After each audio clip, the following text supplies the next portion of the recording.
When you ask yourself or anyone else about your goals and dreams in life, the ultimate answer will reveal that we all share one common desire. Ultimately, we all have the goal of wanting to be happy. In fact, our desire to be happy drives everything we do. It is the number one reason why we want to make more money, why we want to get in shape, or have a sexy partner, or dream of traveling the world, and the list goes on. It is true that all those things I just mentioned will make us feel happy.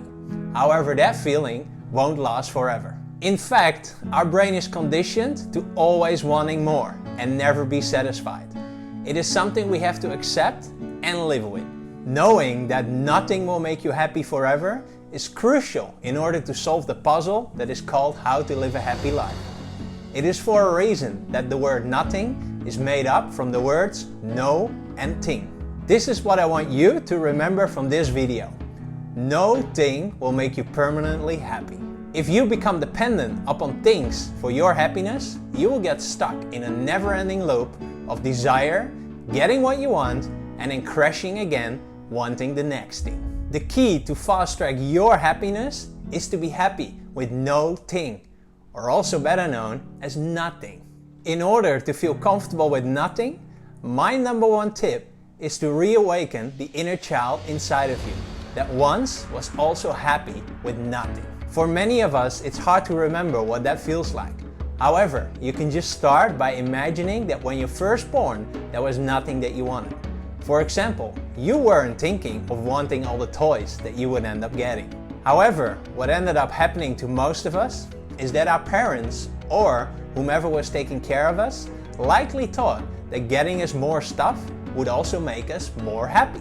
Because guess what? Whenever we are positively surprised with anything, it triggers for our brain to release dopamine, which will make us feel happy for a short while. That's why we love unexpected gifts from the moment we grow up. So that's also why, as a kid for example, even though if you don't want anything, it will still bring a smile to your face whenever you are unexpectedly surprised. This is also the reason why some kids don't appear happy at all whenever they are overloaded with gifts during the holidays. Why? Because they were expecting all the gifts after all. There was no element of surprise anymore. As we grow up, we tend to get conditioned and addicted to the element of surprise related to getting new things. As a result, we start to associate our sense of happiness to always wanting more.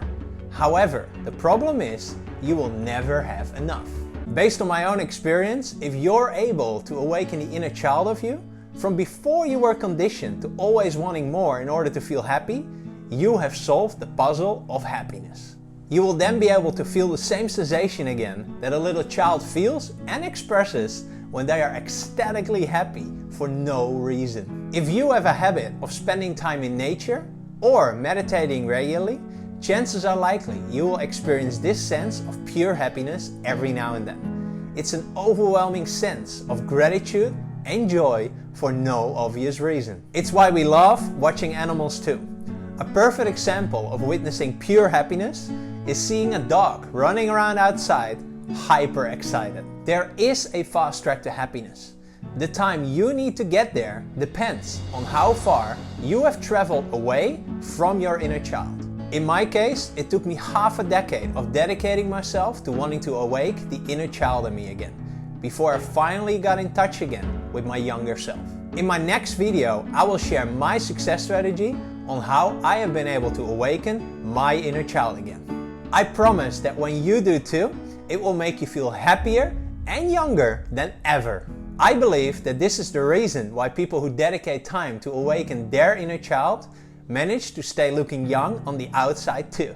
Nowadays, I use the following phrase as a helpful reminder to stay on track and not get caught again in a never-ending loop of desire and crashing. That phrase is, be happy with what you have and be excited about what you want. In my opinion, there is a clear difference between being happy and being excited. Happiness lasts, excitement doesn't. We are all born with everything we need in order to be happy. They are called our so-called essential qualities. I will share more about that in the next video. as it's a key component in order to awaken your inner child again. Wherever you are watching this from, I wish you a happy day. And if what I just shared has touched something in you or inspired you wanting to know more, I'd love to hear from you.